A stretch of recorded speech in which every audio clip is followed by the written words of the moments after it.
राधा स्वामी दयाल की दया, राधा स्वामी सहाय, राधा स्वामी। प्यारी साध संगत जियों, बुजुर्गों, माताओं, नौजवान साथियों, बहनों, छोटे बच्चों, जितने भी आप सत्संग में उपस्थित हुए हो, सत्संग का लाभ उठाएं। काफ़ी दिन से आपको इंतज़ार था, बल्कि सत्संग का टाइम अब भी उचित नहीं था। वो क्यों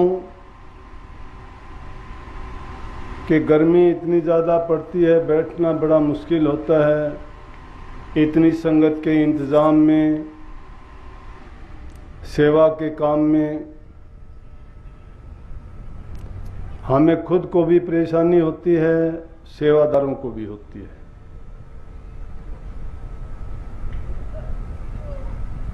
कोई भी चीज़ हो अपने समय पर होती है, वही अच्छी होती है।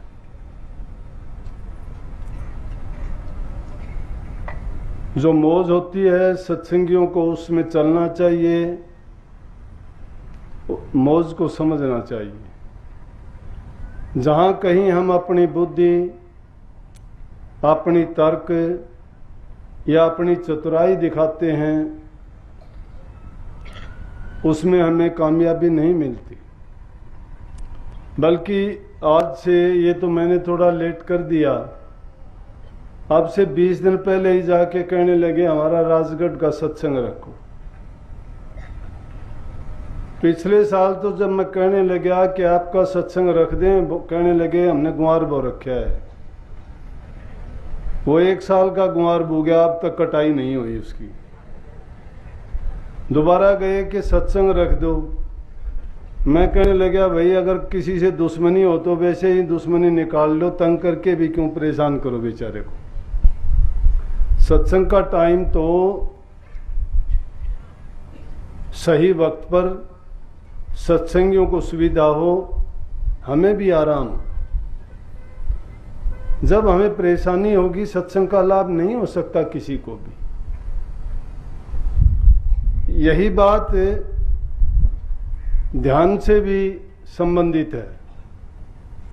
ध्यान में, अभ्यास में, समाधि में जब हम बैठते हैं, अगर हमारा बैठना आरामदायक नहीं है, जिससे हमारे शरीर में कोई दिक्कत होगी, तकलीफ होगी, तो ना तो नाम का सुमन कर सकते, ना ही हमारी वृत्तियों को एकाग्र कर सकते हैं, तो मन भजन में नहीं लगेगा।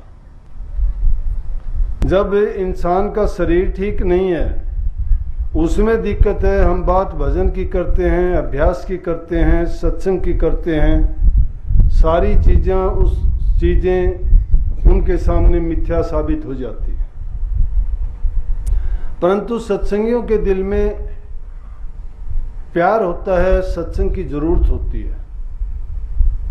सत्संग की जरूरत हो, उसकी पूर्ति हो सकती है। जहाँ कहीं भी सत्संग होता हो, मैं हफ्ते से ज़्यादा कहीं समय नहीं होने देता।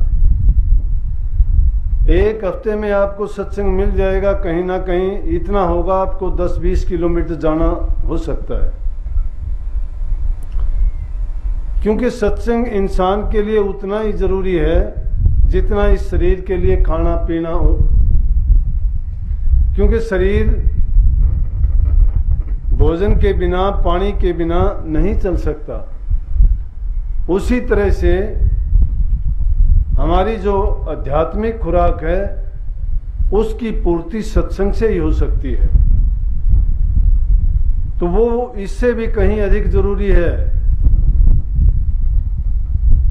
तो उसके लिए तो हमें ये सोचना नहीं चाहिए, लेकिन जब हम जगह जगह को सोचते हैं, उसमें हमारी मान बढ़ाई, अपनापन, परायापन आ जाता है, जो सत्संगियों के लिए निषेधात्मक है। अगर सत्संगी ये सोच लेते हैं कि हमारा ये आश्रम है, ये हमारा सत्संग है, ये हमारी सेवा है, नहीं। अब मैंने जो एक शुरू में कही थी कि मौज में रहना सीखो, अगर मौज से हुक्म मिलता है तुम्हें सेवा करने की, चाहे बर्तन साफ करने की, चाहे झाड़ू निकालने की, चाहे खाना बनाने की, चाहे पानी का छिड़काव करने की, मिट्टी डालने की, कोई भी किसी प्रकार की दरबार की सेवा जिसको मिलती है वो बड़भागी जीव है। अभी जो इसमें बात आई थी वाणी में, ये ऐसी वैसी बात नहीं कही गई। कहा गया कि साधो मार्ग सुगम सुहेला। मार्ग सुगम सुहेला तो है, लेकिन उस सुगम को भी हम नहीं मानते। सुगम कहते हैं आसान को, सुहेला हो गया कि उसको किसी भी तरह से कष्टदायक नहीं, खुशी खुशी जिसको करते जाए। क्योंकि ना इसमें संसारी लोग उस चीज को बड़ा मानते हैं कि जिसमें कुछ देना पड़ता है। वैसे अगर देखा जाए तो इसमें कुछ नहीं देना पड़ता, और सही मायने में अगर सोचा जाए तो इसमें अपना कुछ नहीं रखना पड़ता।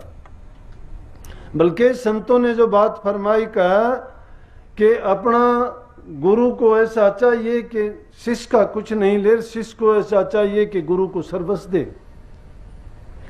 शिष्य को तो ऐसा चाहिए अपना सर्वस्व सौंप दे। सर्वस्व सौंपने से मतलब क्या है? वही बात मौज की, गुरु की आज्ञा में बरतना। अब गुरु के वचन को मानते नहीं हो, गुरु के वचन में भी नुक्ताचीनी, तर्क वितर्क, उसमें भी ये खोजते हो कि इसमें शायद मेरे लिए बुरा कह दिया गया। अरे गुरु अगर किसी के लिए बुरा कहता है तो फिर गुरु नहीं है। राजा, वैद, गुरु, ज्योतिषी ये किसी का पक्षपात नहीं किया करते। वैद अगर पक्षपात करता तो लक्ष्मण कभी जिंदा नहीं होता, क्योंकि लंकापुरी से हनुमान जी उस वैद को उठा के लेके आए थे जिसने ये बताया था कि इसको सरजीवन बूटी दो। नहीं तो रावण का तो रामचंद्र के साथ दुश्मनी थी। लक्ष्मण श्री रामचंद्र जी का भाई था, वो मूर्छित हुआ था, लेकिन वैद ने अपना धर्म निभाया। हनुमान जी उसको उठा के लेके आए और वैद से कहने लगे कि देखो ये मूर्छित हुआ है मेरा भाई लक्ष्मण, कि वैद जी उनको देखो ठीक करो। बोला कि मैं ठीक कर देता, लेकिन मेरे पास दवा नहीं है। वैद था, अगर वो चाहता तो कह सकता था नहीं तुम मेरा दुश्मन है, तुम मेरे राजा का दुश्मन, वो प्रजा का भी दुश्मन है। लेकिन उसने वैद के नियम को, मर्यादा को नहीं तोड़ा। क्यों? वैद, राजा और ज्योतिषी की बात बताया। अगर ज्योतिषी किसी बात का पक्षपात करता है, ज्योतिषी नहीं है, फिर वो झूठा हो जाएगा। किस प्रकार से? सहदेव जैसा ज्योतिष शास्त्री नहीं था, अपने समय का सबसे ऊंचा। और जब महाभारत का युद्ध होने लगा तो उनके पास दुर्योधन गया पहले। अब दुर्योधन उन्हीं के साथ युद्ध करता है और उसी से जाके पूछता है, कहता है कि सहदेव ये बताओ कि युद्ध किस टाइम पे किया जाए, जब युद्ध में जीतो, युद्ध का मुहूर्त बताओ। सहदेव ने बिना पक्षपात किए अपने भाई को, जो उसके साथ पता था कि युद्ध के मैदान में तेरे सामने खड़ा होगा, तुम्हें ही मारने के लिए खड़ा होगा, उसके लिए पक्षपात नहीं किया और दुर्योधन को बताया कि युद्ध का ये मुहूर्त है। और मुहूर्त को सुन के चला गया, ठान लिया कि इस मुहूर्त पे युद्ध करना है। और उसके बाद युधिष्ठिर जाता है। युधिष्ठिर कहता है, उसका सगा भाई है, कहने लगा सहदेव आप बताओ कि युद्ध का मुहूर्त कौन सा है। बोले युद्ध का मुहूर्त तो जो था मैंने बता दिया दुर्योधन को। बोला तो ये बताओ कि जीत किसकी होगी। बोला जीत उसकी होगी जो पहले शंख बजाएगा। मुहूर्त तो उसी को बताया था, लेकिन जीत के लिए कह दिया कि जो पहले शंख बजाएगा, इसलिए जब पहले शंख पांडवों ने बजाया था और पांडवों की विजय हुई। तो ज्योतिषी भी किसी प्रकार का पक्षपात नहीं करता है।